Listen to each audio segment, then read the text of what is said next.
Hello everyone. सो हमारा data handling chapter है, ठीक है। उसमें हम जो है पिक्टोग्राफ करेंगे आज। सो पिक्टोग्राफ बेसिकली होता क्या है, अ पिक्चर चार्ट। एक पिक्चर चार्ट को हम पिक्टोग्राफ में बोलते हैं। मतलब अगर हमने कोई भी इस तरीके का चार्ट बनाया है विद पिक्चर्स, ठीक है, उसमें हमने पिक्चर्स को यूज़ किया उसको एक्सप्लेन करने के लिए, तो उसको हम पिक्टोग्राफ बोलेंगे। जैसे यहाँ पे हमें नीचे कीज भी दी होती है, जैसे 1 एप्पल। यहाँ पे जो हमने ऊपर 1 एप्पल ड्रॉ किया उसका मतलब है 10 एप्पल्स, और जो हाफ एप्पल ये ड्रॉ किया उसका मतलब क्या होता है, 5 एप्पल्स होता है, ठीक है। तो इस तरीके से अभी आपको इस चार्ट में क्या दिख रहा है, एप्पल सोल्ड, मतलब जो एप्पल्स बेचे गए हैं। जैन में कितने एप्पल्स बिके हैं, तो यहाँ पे 1 एप्पल ड्रॉ किया है, तो 1 का मतलब यहाँ पे 10 है, तो इसका मतलब जैन में 10 एप्पल सोल्ड हुए हैं। फैब में 10, 20, 30, 40, तो इस तरीके से 40 एप्पल सोल्ड हुए हैं, ठीक है। मार्च में 10, 20, अब यहाँ पे हाफ है तो इसका मतलब ये 5 है, तो 25 एप्पल सोल्ड हुए हैं। अप्रैल में 10, 20, तो 20 एप्पल सोल्ड हुए हैं। बेसिकली इसकी जो की होती है, हमें उसको रेफर करके अपनी जो टेबल है उसको अच्छे से स्टडी करना होता है, समझना होता है, ठीक है। तो इसको हम किस तरीके से प्रिपेयर करते हैं, हमें यहाँ पे 2 टाइप्स के, जैसे यहाँ पे मैं 2 कॉलम दिए हुए हैं, तो फर्स्ट वाले में हम कोई भी नेम लिखते हैं, मतलब जो भी चीज़ है हमारी उस चीज़ का नाम जिसके बारे में हम एक्सप्लेन कर रहे हैं, और सेकंड वाले में हम उससे रिलेटेड पिक्चर्स ड्रॉ करते हैं, ठीक है। पिक्चर्स में अगर हमें क्वेश्चन में पिक्चर दी है तो फिर हम वो पिक्चर ड्रॉ कर सकते हैं। फॉर एग्जांपल आपको क्वेश्चन में बोला है कि आपको ये स्माइली ड्रॉ करनी है, तो आप ये ड्रॉ करोगे। और अगर कोई भी पिक्चर आपको नहीं क्वेश्चन में दी है लेकिन आपको पिक्टोग्राफ बनाना है, तो आप कोई भी सिंपल सी पिक्चर यूज़ कर सकते हो, जैसे कि सर्कल। सर्कल सिंपल पिक्चर क्यों है, क्योंकि अगर हमें हाफ दिखाना है तो हम इसका इजीली हाफ करके दिखा सकते हैं, ठीक है। तो सर्कल यूज़ कर सकते हो, स्क्वायर यूज़ कर सकते हो, हम ट्रायंगल यूज़ कर सकते हैं, रेक्टेंगल्स यूज़ कर सकते हैं, वो सिंपल पिक्चर्स यूज़ कर सकते हैं जिनका हम आसानी से हाफ कर सकें और हम उनको अच्छे से समझ सकें। सो अभी इस वाले में भी हम 2 स्टेजेस करेंगे क्वेश्चंस की। नंबर 1 हमारी स्टेज होगी जहाँ पे हम क्वेश्चन को स्टडी करके क्वेश्चंस के आंसर करेंगे, ठीक है, स्टडी करेंगे टेबल को। और सेकंड वाले क्वेश्चन में हम क्रिएशन सीखेंगे कि एक पिक्टोग्राफ को किस तरीके से क्रिएट किया जाता है। अभी ये हमारा फर्स्ट टाइप का क्वेश्चन है। हम यहाँ पे पिक्टोग्राफ दिया हुआ है, हम इसको अच्छे से स्टडी करेंगे और कुछ क्वेश्चंस के आंसर लिखेंगे, ठीक है। जैसे यहाँ पे लिखा हुआ है, study the pictograph and answer the questions that follow. ये हमारा पिक्टोग्राफ है, आपको टेबल दिख रही है। यहाँ पे डेज दिए हुए हैं, डे 1, डे 2, डे 3, डे 4, और क्या दिया हुआ है, नंबर्स ऑफ पेंसिल पैक्ड, मतलब कितनी पेंसिल जो है उस दिन में पैक की गई हैं। और यहाँ पे हमारे पास एक की भी है, मतलब अगर जहाँ पे 1 पेंसिल ड्रॉ की है उसका मतलब क्या है, 400 है, ठीक है। सो बेसिकली ये हम कभी यूज़ करते हैं पिक्टोग्राफ बनाना, जब हमारे पास जो है डाटा बहुत ज़्यादा होता है और हमें उसे शॉर्ट में समराइज करना होता है। तो 1 पेंसिल मतलब 400 है। तो यहाँ पे जब हम काउंट भी करेंगे, ठीक है, हमें नंबर जब हम काउंट करेंगे तो उसको कैसे करेंगे, पेंसिल्स को जैसे 400, 800, 1200, 1600 इस तरीके से काउंट करेंगे। अब हम स्टार्ट करते हैं अपने क्वेश्चन से।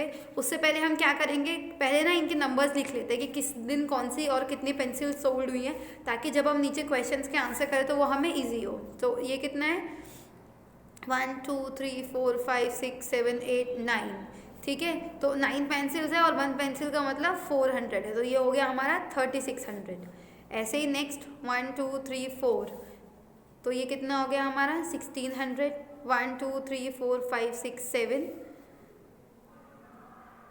ये हो गया हमारा 2800। और ये 1, 2, 3, 4, 5, 6, 7, 8, ये हो गया हमारा 3200। बेसिकली हमने अभी यहाँ पे अपने नंबर्स लिख लिए जो हमें नीचे यूजफुल हो सकते हैं। अब चेक करते हैं, on which day was the maximum number of pencils packed. Maximum मतलब सबसे ज़्यादा, कौन से दिन सबसे ज़्यादा नंबर्स ऑफ पेंसिल पैक्ड हुई हैं। अब हमें यहाँ पे पिक्चर में भी नज़र आ रहा है कि कौन से दिन सबसे ज़्यादा हुई है और अमाउंट में भी हमें दिख रहा है। So that is day 1। तो आंसर क्या हो जाएगा हमारा यहाँ पे, डे 1, कि डे 1 वाले दिन हमारी सबसे ज़्यादा पेंसिल्स जो हैं वो पैक हुई है। ऐसे ही नेक्स्ट करते हैं, what was the total number of pencils packed in 4 days. अब हमारे पास टोटल नंबर हमें निकालना है, तो हम इसको क्या करेंगे, ऐड करेंगे कि सारी चारों दिन में टोटल कितनी पेंसिल्स जो हैं वो हमारी सोल्ड हुई है। तो हम इस तरीके से उसको पूरा ऐड करेंगे, ठीक है। तो ये हमारी टोटल नंबर्स ऑफ पेंसिल आ गई। तो अभी यहाँ पे इन्होंने हमें टोटल नंबर्स ऑफ पेंसिल पूछी थी, तो हमने यहाँ पे अपनी टोटल नंबर्स ऑफ पेंसिल लिख दी है। Next, what is the difference. Difference हमें पता है, डिफरेंस का मतलब होता है सब्ट्रैक्ट करना, ठीक है, between the number of pencils packed on day 2 और डे 3। हमें डे 2 में जितनी पेंसिल्स पैक हुई है और डे 3 में जितनी पेंसिल्स पैक हुई है उसका डिफरेंस निकालना है, सब्ट्रैक्ट करना है। तो डे 2 में हमारी पेंसिल्स पैक हुई है 1600 और डे 3 में हमारे 28, तो हम बड़े वाले को पहले लिखेंगे, 28 आ गया और 16 हमारा बाद में आएगा। अब हम जब इसको सब्ट्रैक्ट करेंगे तो ये हमारे पास 1200 आ गया। ठीक है, तो इस तरीके से हम अपना पिक्टोग्राफ को स्टडी करते हैं की के थ्रू, जो हमें की दी हुई है।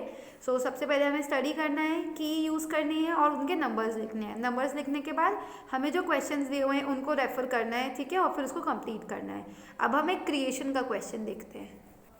सो अब हम एक क्वेश्चन देखते हैं, जैसे हमें दिया है the number of trees of different types planted inside the gardens of the town is shown in the following table. हमें क्या दिखाया गया है यहाँ पे टेबल में, डिफरेंट ट्रीज हैं जो एक गार्डन में लगाए गए हैं, उनके नंबर्स दिखाए गए हैं कि कितने जो है ट्रीज उन्होंने गार्डन में लगाए हैं। ठीक है, और उसके बाद हमें की भी इन्होंने खुद ही दी हुई है। Represent this information using a pictograph where 1 tree हमें ड्रॉ करना है, कितने नंबर वो रिप्रेजेंट करेगा, 50 ट्रीज रिप्रेजेंट करेगा, जो हम एक ट्री बनाएंगे वो। ठीक है, तो हमें पता है जब हम कोई भी पिक्टोग्राफ यहाँ पे क्रिएट करते हैं, बनाते हैं, उसको ड्रॉ करते हैं, तो मैं आपको आपकी कॉपी में ही सिखाऊंगी इस तरीके से। तो हम लोग यहाँ पे क्या करेंगे, पहले उसके 2 कॉलम्स हमें बनाने होते हैं। सबसे पहला हमें क्या करना है, यहाँ पे ट्री लिखना है। ठीक है, कि कौन कौन से ट्रीज आएंगे, जैसे बताया गया है मैंगो, तो वहाँ पे मैंगो का 1 ट्री के लिए हमें क्या की बताई गई थी, आपको पता हो, यहाँ पे बना हुआ था ट्री। एक ट्री के लिए हम 50 ट्री शो करेंगे और मैंगो हमारे कितने थे, 100 थे। तो 100 अगर हमें करना है तो 1 और हम 2 ट्रीज बनाएंगे तो ये हमारा 100 रिप्रेजेंट करेगा। सो मैंगो हो गया। इस तरीके से हम नेक्स्ट करेंगे नीम। नीम का नंबर था हमारा 300। 300 के लिए हम बनाना शुरू करेंगे 1 2 3 4 5 6 ट्रीज। सो 50 100 150 200 250 300, तो ये हमारा नीम का हो गया। तो हम ये बनाते टाइम आपको बहुत ध्यान रखना और ये चेक करना है कि जो हम बना रहे हैं उनकी काउंटिंग जो है सही हो। बैनियन ट्री का हमारा था 200, तो 200 के लिए जब हमें 1 ट्री अगर 50 रिप्रेजेंट कर रहा है तो हम यहाँ पे 4 ट्रीज बनाएंगे, जो हमें बताएंगे कि जो हमारे बैनियन ट्रीज है वो 200 लगे हैं। सो 50 100 150 200। ठीक है, इस तरीके से हम नेक्स्ट करेंगे गुलमोहर। गुलमोहर जो है वो हमारा 350 है, तो 350 के लिए हम यहाँ पे 7 ट्रीज ड्रॉ करेंगे 1 2 3 4 5 6 7।